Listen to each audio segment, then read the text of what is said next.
So you watch Gun Jesus. So you know about the weight-saving monolithic glass fiber reinforced polyadamant lower receiver? Do you want to shoot like Jerry Miculek?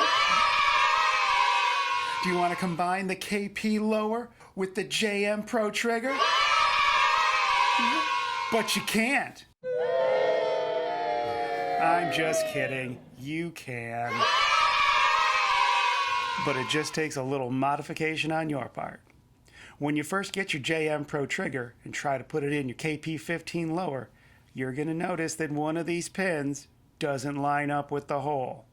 Now you're going to be tempted to hammer that thing in like you're John Holmes and that's a Girl Scout, but don't do it, okay?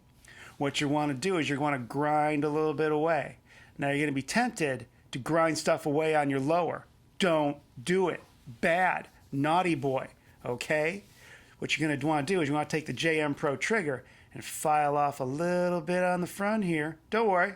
You're not going to hurt it. It's Jerry. He's a tough guy. He's a tough guy. Makes a tough trigger. Grr, grr, grr.